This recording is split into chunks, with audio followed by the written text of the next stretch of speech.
قوما پورا کرنے کے بعد آگے جو ہے وہ سجدے کے لیے جانا ہے، اور سجدے کا عمل سجدے میں جھکنے سے جو ہے وہ شروع ہوتا ہے۔ جب سجدے میں جھکنا ہے تو اللہ کے نبی صلی اللہ علیہ وسلم کی صحیح احادیث کی روشنی میں جو صحیح راجح بات ہے کہ سب سے پہلے زمین پہ جا کے ہاتھوں کو جو ہے وہ رکھنا ہے، سب سے پہلے زمین پہ ہاتھوں کو رکھا جائے گا۔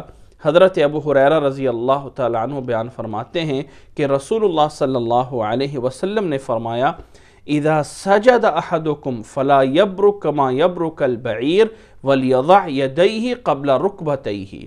امام ابو داود رحمہ اللہ نے اس روایت کو 840 نمبر پہ بیان فرمایا ہے کہ جب تم میں سے کوئی انسان سجدہ کرے تو اونٹ کی طرح نہ کرے، بلکہ اپنے ہاتھوں کو گھٹنوں سے پہلے زمین پہ رکھے۔ تو اس لیے پہلے ہاتھوں کو رکھا جائے گا زمین پہ جھکتے ہوئے، اور اس کے بعد اگلے نمبر پہ پھر جو ہے وہ جا کے گھٹنوں کو رکھا جائے گا، اور پھر آگے سجدے میں جایا جائے گا۔ جب سجدے میں چلے گئے تو یاد رکھ لیں کہ سجدہ جو ہے وہ اللہ کے نبی صلی اللہ علیہ وسلم کی احادیث کے اندر 7 اعضاء پہ ہوتا ہے۔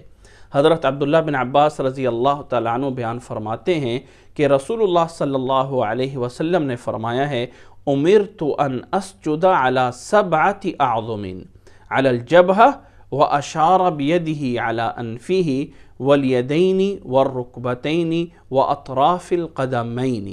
امام بخاری رحمہ اللہ نے 812 نمبر پہ اس حدیث کو بیان فرمایا ہے کہ آپ صلی اللہ علیہ وسلم نے فرمایا مجھے 7 اعضاء پہ سجدہ کرنے کا حکم دیا گیا ہے۔ ایک تو پیشانی پہ، اور پیشانی کے ساتھ ہاتھ پیر پہ ناک تک لے کے آئے کہ یہ پورا حصہ جو ہے وہ ایک شمار ہوتا ہے۔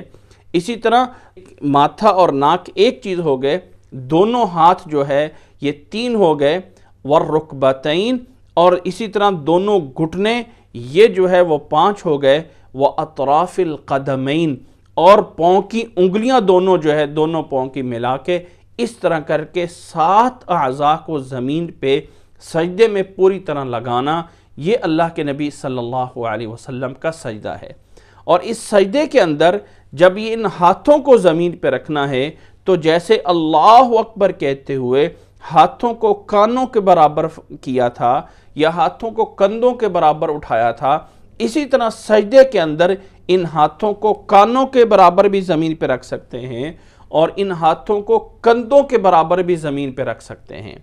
اسی طرح جب سجدے میں جانا ہے تو یہ جو ہاتھوں کی انگلیاں ہیں یہ آپس میں ملی ہوئی ہوں گی، ان انگلیوں کے اندر کوئی خلال یعنی کھلی ہوئی انگلیاں نہیں ہوں گی، بلکہ سجدے کے اندر یہ انگلیاں آپس میں ملی ہوئی ہوں گی۔ اور سجدے کے اندر جو انسان کے بازو ہیں وہ سائیڈ سے پوری طرح جو ہے وہ دور کیے ہوں گے۔ پوری طرح انسان جتنا اپنے بازوؤں کو سائیڈ سے دور رکھ سکتا ہے اتنا جو ہے وہ دور کرنے کی کوشش کرے گا۔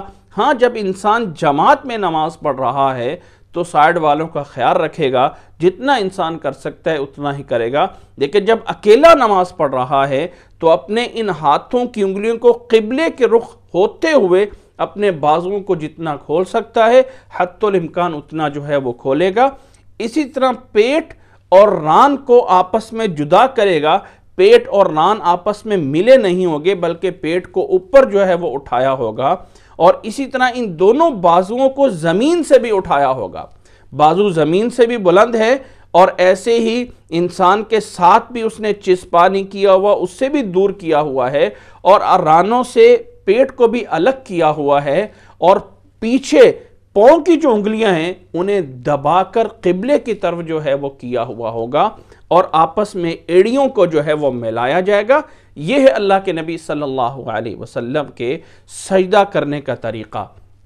حضرت ابو حمید الساعدی رضی اللہ تعالیٰ عنہ بیان فرماتے ہیں اللہ کے نبی صلی اللہ علیہ وسلم کی نماز کو، فرماتے ہیں ثم سجد فامکن انفہ وجبہتہ الارض ونحى يديه عن جنبيه ووضع كفيه حذو منكبيه وفرج بين فخذيه غير حامل بطنه على شيء من فخذيه، کہ اللہ کے نبی صلی اللہ علیہ وسلم نے سجدہ فرمایا اور اپنے ناک کو اور پیشانی کو اچھی طرح زمین پہ رکھا، اور اپنے دونوں ہاتھوں کو پہلو سے جو ہے وہ جدا کیا، اور اپنی ہتھیلیوں کو کندھوں کے برابر زمین پہ رکھا اور اپنے دونوں رانوں کو بھی جدا جدا کیا اور اپنا پیٹ جو ہے وہ رانوں کے اوپر نہیں لگائے ہوئے تھے۔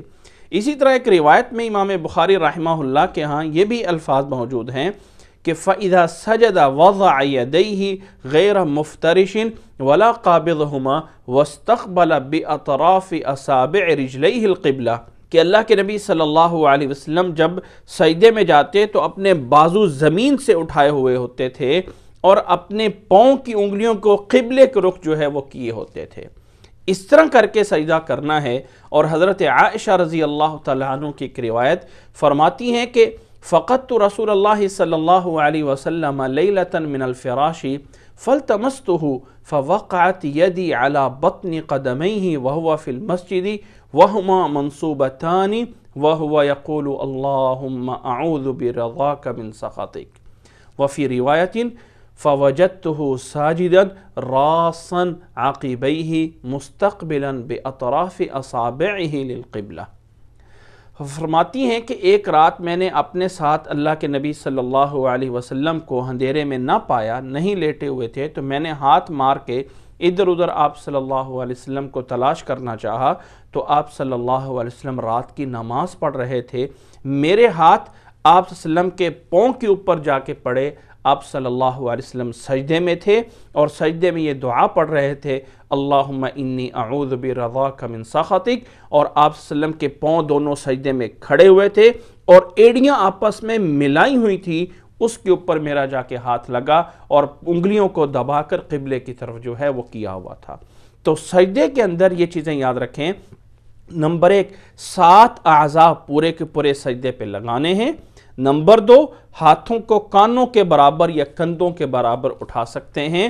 اسی طرح دونوں ہاتھوں کی انگلیاں آپس میں ملی ہونی چاہیے۔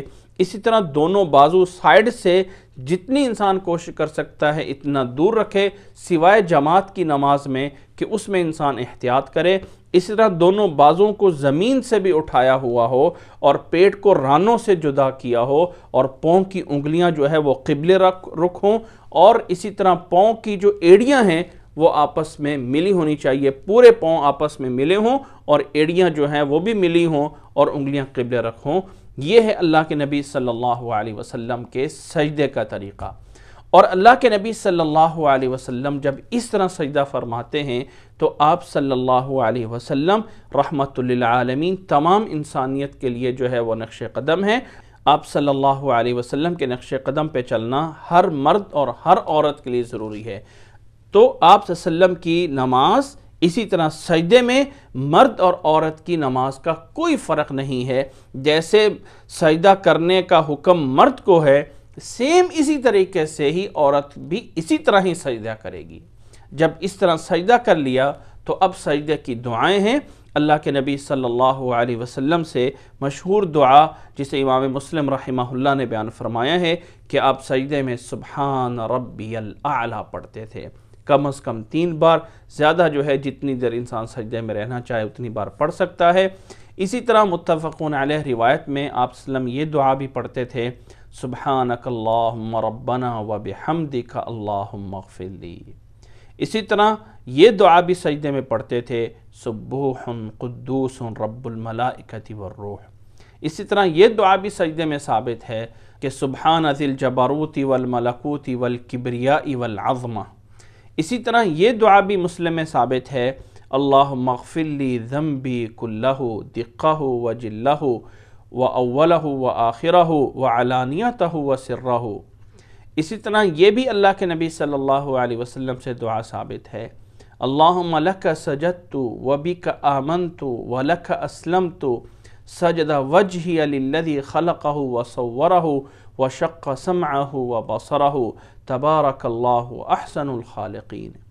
اسی طرح اللہ کے نبی صلی اللہ علیہ وسلم سے یہ دعا بھی سجدے میں ثابت ہے اللہم انی اعوذ برضاک من سخطک وبمعافاتک من عقوبتک واعوذ بک منک لا احصی ثناء علیک انت کما اثنیت علی نفسک۔ یہ تمام دعائیں اللہ کے نبی صلی اللہ علیہ وسلم سے سجدے میں ثابت ہے۔ انسان کسی ایک دعا کو بھی بار بار پڑھ سکتا ہے یا ایک سے زیادہ دعائیں بھی پڑھ سکتا ہے سجدے میں۔ اور یہاں پہ سجدے میں ایک بات ذہن میں رکھ لیں کہ رکوع اور سجدے میں انسان قرآن مجید کی تلاوت نہیں کر سکتا ہے، منع کیا گیا ہے۔ اسی طرح قرآنی دعائیں بھی پڑھنا جائز نہیں ہے۔ اس کے علاوہ سجدے کے اندر انسان کو اجازت ہے ان تسبیحات کو پڑھنے کے بعد کوئی بھی دعا کرنا چاہے تو کر سکتا ہے۔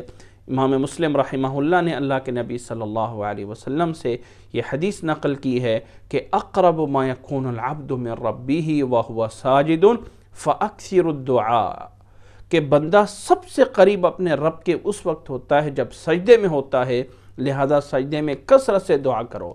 تو عربی زبان میں جو نبی صلی اللہ علیہ وسلم سے دعائیں ثابت ہیں جو کسی بھی موقع پر ہیں ان کو انسان سجدے میں پڑھ سکتا ہے تسبیحات کے بعد۔ ہاں، قرآن مجید کی دعائیں سجدے میں نہیں پڑھ سکتا ہے۔ یہ سجدہ پورا کرنے کے بعد پھر انسان اللہ اکبر کہتا ہوا اٹھ کر جو ہے وہ بیٹھے گا۔